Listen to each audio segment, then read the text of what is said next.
Selamat datang kembali di sesi pembahasan mendalam kita. Nah, kali ini kita akan nyelamin sebuah perasaan yang mungkin akrab banget ya buat Anda. Rasanya tuh menghabiskan waktu berjam-jam, mungkin malah seharian, buat ngelakuin hal-hal yang diam-diam kita nggak nikmatin. Atau malah, ya ampun kita benci.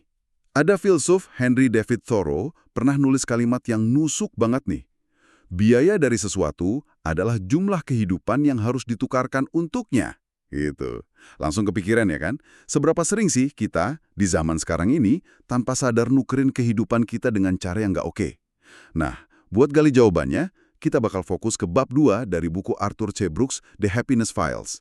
Judul babnya aja udah provokatif, berhenti menghabiskan waktu untuk hal yang Anda benci. Jadi, misi kita kali ini bukan cuma ngerti kenapa kita kejebak, tapi juga ngasih Anda insight dan strategi praktis dari Brooks. Gimana caranya nggak lagi kendali waktu kita yang, ya, itu hidup kita sendiri kan? Tepat sekali. Dan sumber kita kali ini, bab dari buku Brooks itu menarik banget. Karena dia nggak cuma ngandelin cerita atau opini doang. Brooks itu nyampurin hasil riset ilmiah yang kuat, psikologi sosial, ekonomi perilaku, neuroscience, sama saran-saran yang bisa langsung kita pakai buat ningkatin kesejahteraan. Oh ya, penting nih digarisbawahi dari awal. Fokusnya tuh bukan ke semua waktu luang loh ya. Istirahat kan penting banget. Yang disorot di sini itu waktu yang kita pakai buat aktivitas yang secara sadar kita nggak suka, yang ninggalin rasa hampa atau malah nyesel gitu habisnya. Ini tuh kayak pemborosan waktu yang disengaja meskipun mungkin kita nggak sadar-sadar banget pas lagi ngelakuinnya. Oke. Kita mulai dari ide Thoreau tadi ya. Waktu sama dengan kehidupan. Kedengarannya filosofis banget, tapi gimana sih ini mainnya di keseharian kita yang seringnya kerasa sibuk, tapi belum tentu berarti. Brooks nyebutnya uji biaya manfaat kosmik ya, sesuatu yang sering kita lupain gitu aja. Iya, konsep ini jadi relevan banget ya. Mungkin malah agak nyentil ya kalau kita lihat data. Contohnya nih, riset Nielsen tahun 2020 di Amerika, rata-rata orang dewasa itu nonton TV live aja 3 jam 43 menit. Setiap hari, itu baru TV loh ya. Belum lagi kalau ditambahin sama penggunaan smartphone. Yang riset lain bilang rata-ratanya bisa 3 jam 46 menit per hari. Kalau digabungin, wah itu udah hampir kayak jam kerja full time sendiri ya. Wow, itu angka yang bikin kaget sih. Hampir 8 jam sehari itu kan bisa buat tidur yang cukup atau kerja standar ya. Tapi, apakah Brooks ngeritik semua aktivitas ini? Bukannya santai depan TV atau main HP, itu bisa jadi cara buat lepas penat juga. Nah, ini dia poin pentingnya. Brooks, sama riset-riset yang dia kutip itu sama sekali nggak anti santai atau anti relaksasi kok. Justru sebaliknya, banyak bukti kalau waktu luang yang berkualitas termasuk ngelamun atau nikmatin hobi, itu penting banget buat bahagia, buat kreatif, buat kesehatan mental. Yang jadi masalah menurut Brooks, itu kalau aktivitas tadi jadi sekedar pengisi waktu pasif aja, nggak ngasih kepuasan jangka panjang, atau lebih parahnya lagi, aktivitas yang kita lakuin cuma karena kebiasaan atau dorongan sesaat, terus habis itu nyesal. Pertanyaan kuncinya gini, aktivitas ini beneran ngisi ulang energi kita atau cuma buang-buang waktu yang berharga? Lulus nggak nih dari uji biaya manfaat kosmik Thoreau tadi? Gitu. Oke. Ini mulai menarik nih. Jadi ada bedanya ya antara istirahat yang bikin seger sama buang waktu yang bikin nyesel. Brooks ngebeda lebih lanjut ya, jenis waktu yang benar-benar kebuang ini. Betul, Brooks itu ngidentifikasi 2 kategori utama pemborosan waktu yang rugiin kebahagiaan kita. Pertama, waktu yang dipakai buat aktivitas yang ngusur atau ngegantiin hal-hal yang sebenarnya lebih penting buat kita. Entah itu kerjaan yang berarti, waktu sama keluarga, belajar hal baru, atau bahkan tidur cukup. Kedua, nah ini inti dari bab ini, waktu yang kita habiskan secara sadar buat ngelakuin sesuatu yang kita nggak suka. Ini yang paling bikin bingung dan ironis kan? Iya, itu dia pertanyaannya. Kenapa gitu loh? Kok kita rela nukerin kehidupan kita, waktu kita yang terbatas ini, buat sesuatu yang kita tahu nggak kita nikmatin, atau malah kita benci? Kayak nggak logis aja gitu. Apa sih penjelasan psikologisnya? Brooks nunjuk ke beberapa jebakan psikologis yang kuat nih. Salah satu yang paling utama itu konsep dari ekonomi perilaku namanya diskon hiperbolik. Gampangnya ini tuh kecenderungan alami kita buat ngehargain banget imbalan atau kesenangan yang bisa didapat sekarang, saat ini juga. Dan sebaliknya, kita cenderung drastis nyeremehin nilai dari kesejahteraan atau hasil yang lebih gede tapi di masa depan, jangka panjang gitu. Jadi ini kayak ada balita impulsif gitu ya di kepala kita yang teriak, mau sekarang, gitu. Padahal bagian dewasanya tahu kalau nunggu tuh lebih baik. Brooks pakai analogi semacam itu kan ya? Banyak banget di hidup kita. Main game, bentar lagi ya 10 menit, tahu-tahu udah sejam lebih. Padahal tahu besok mesti bangun pagi. Atau nunda mulai olahraga, bilangnya, besok deh, tapi besoknya nggak pernah datang. Atau yang lebih serius, kayak terus ngerokok sebatang terakhir hari ini. Padahal logikanya tahu itu ngerusak kesehatan jangka panjang. Godaan kepuasan jangka pendek itu sering banget ngalahin logika jangka panjang kita. Nah, ini ngejelasin kenapa niat baik sering kalah sama kebiasaan buruk ya. Rasanya kayak kita tahu apa yang terbaik, tapi kok susah banget ngelakuinnya pas saat itu juga. Selain diskon hiperbolik ini, ada faktor lain nggak yang bikin kita kejebak?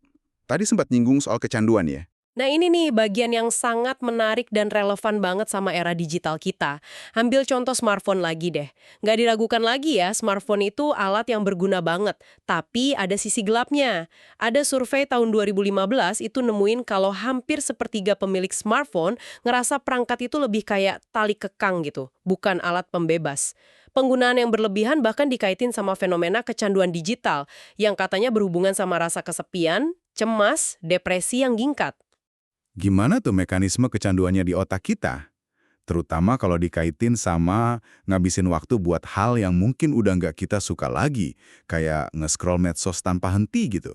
Mekanismenya mirip sama kecanduan zat atau perilaku lain.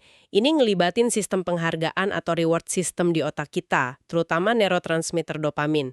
Tiap notifikasi, tiap like, tiap video pendek yang muncul di feed, itu ngasih stimulasi kecil yang micu keluarnya dopamin. Ini ngasih kita sensasi senang atau puas sesaat. Tapi sifatnya tuh sementara bangit dan dangkal. Masalahnya, otak kita itu dirancang buat ngejar sensasi penghargaan ini. Begitu efek dopaminnya hilang, kita seringnya jadi ngerasa agak hampa atau malah cemas. Nah, ironisnya, rasa cemas itu malah micu keinginan buat nyari dosis berikutnya. Scroll lagi, buka aplikasi lain lagi. Jadi kita kayak kejebak di lingkaran umpan balik kimiawi ini gitu. Bahkan pas bagian sadar kita mungkin udah bosen, jenuh, atau bahkan tahu kalau aktivitas ini bikin kita ngerasa lebih buruk nantinya. Oke, jadi kombinasi antara bias jangka pendek tadi, si diskon hiperbolik, sama jebakan sistem penghargaan otak ini, bikin kita kayak perang lawan diri sendiri ya. Kita tahu secara rasional, meeting mingguan yang nggak produktif itu nyebelin. Atau nonton acara TV yang udah nggak seru itu bosenin. Atau nge-scroll tanpa tujuan itu nguras energi, tapi kita tetap aja lakuin.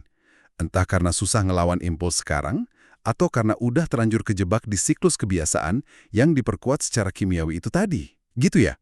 Anda nangkep intinya dengan baik sekali. Dan inilah esensi pemborosan waktu yang paling disorot Brooks di bab ini.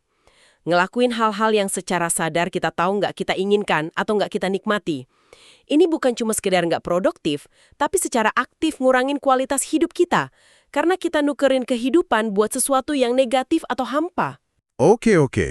Setelah kita paham diagnosis masalahnya, kenapa kita sering banget kejebak ngabisin waktu buat hal yang kita benci? Pertanyaan paling penting buat Anda yang dengerin pasti, gimana cara keluarnya? Apa nih solusi praktis yang ditawarin Brooks? Tujuannya kan bukan jadi robot tanpa waktu luang, ya kan? Tentu saja enggak. Tujuannya itu jadi penguasa waktu kita, bukan budaknya. Ngelola waktu secara sadar biar pas sama apa yang benar-benar kita hargai. Strategi utama yang diajuin Brooks yang juga digaungkan sama pakar produktivitas kayak Cal Newport di bukunya Deep Work, itu pendekatan yang namanya penjadwalan waktu atau time blocking. Prinsipnya kedengaran simpel, tapi dampaknya bisa luar biasa.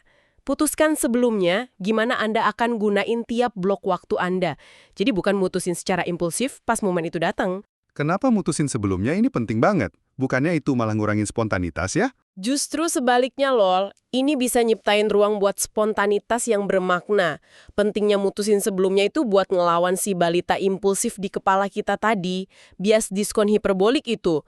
Pas kita lagi di momen, godaan jangka pendek kayak main game, scrolling medsos, nonton video random, itu rasanya kuat banget.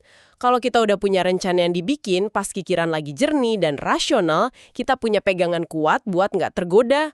Brooks bahkan nyaranin buat ngeblok semua waktu kita di kalender atau agenda. Bukan cuma jam kerja atau janji ketemu aja. Semua waktu, termasuk waktu buat nggak ngapa-ngapain atau santai gitu. kok kedengarannya agak kaku ya? Nah, ini bagian yang sering disalahpahami tapi kuat banget ya. Iya, termasuk waktu buat hobi, olahraga, makan siang, santai, bahkan secara eksplisit ngejadwalin waktu buat ngelamun atau nggak ngapa-ngapain. Misalnya, Anda bisa tulis di agenda, jam 1:30 siang, 2 siang, santai jalan kaki ngelamun. Yang menarik di sini tuh, pas aktivitas non-produktif ini dijadwalin secara sengaja, dia nggak lagi kerasa kayak gangguan atau kemalasan yang muncul tiba-tiba terus bikin kita ngerasa bersalah.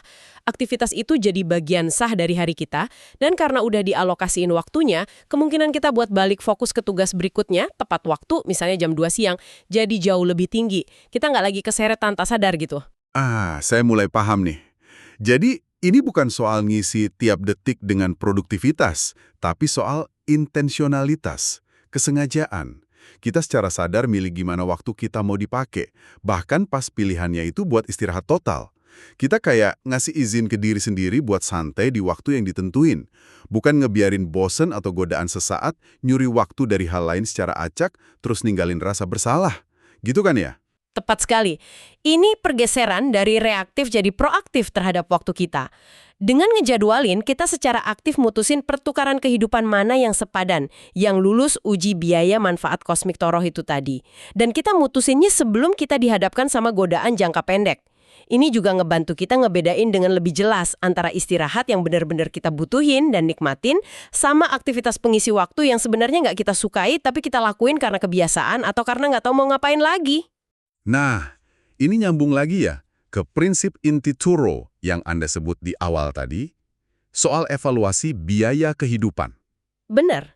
Time blocking itu alat praktis buat nerapin evaluasi itu secara konsisten. Tiap jam yang kita habiskan buat nge-scroll feed berita yang bikin cemas, atau duduk di rapat yang kita tahu nggak ngasilin apa-apa, itu potongan kehidupan, energi, fokus, potensi kebahagiaan kita yang kita tukarkan dan nggak bakal balik lagi. Brooks bilang, nyadarin dan ngurangin pemborosan kayak gini, itu salah satu kunci fundamental buat hidup yang lebih bahagia dan bermakna. Jadi, ini ajakan kuat ya buat kita semua, termasuk Anda yang lagi dengerin, buat ngelakuin semacam audit waktu pribadi gitu. Coba deh, luangin waktu sejenak nanti buat ngerenung. Aktivitas rutin apa sih dalam hidup Anda sekarang yang kalau dipikirin baik-baik, mungkin nggak lulus uji biaya manfaat tero tadi?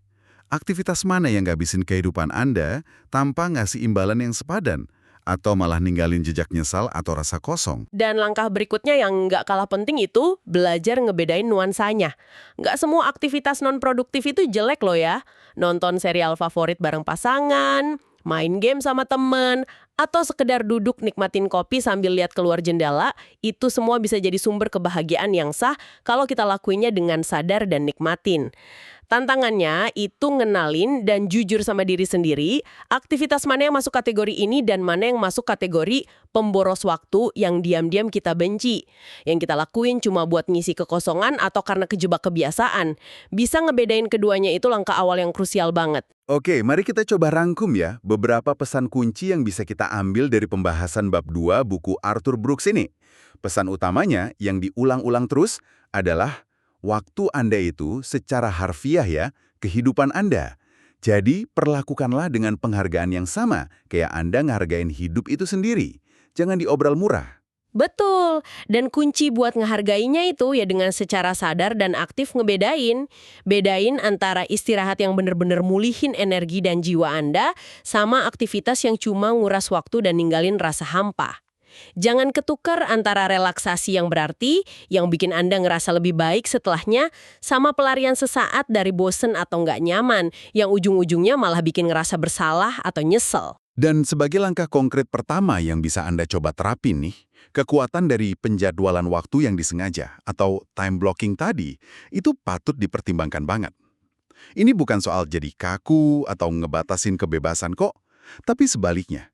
Ini alat buat nyiptain kebebasan sejati, dengan mastiin waktu kehidupan Anda dialokasiin sesuai sama apa yang benar-benar penting dan berharga buat Anda.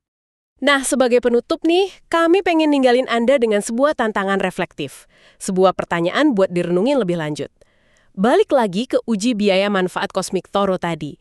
Bisa nggak Anda ngidentifikasi setidaknya satu aja aktivitas rutin dalam minggu Anda? Sesuatu yang Anda lakuin secara teratur, yang setelah direnungin dengan jujur, Anda sadar Anda nggak nikmatin atau bahkan mungkin Anda benci. Mungkin itu kewajiban sosial yang selalu bikin Anda capek dan gak nyaman. Mungkin itu cara Anda ngabisin istirahat makan siang di depan layar padahal Anda pengen udara segar. Mungkin itu langganan streaming yang terus dibayar tapi jarang ditonton beneran.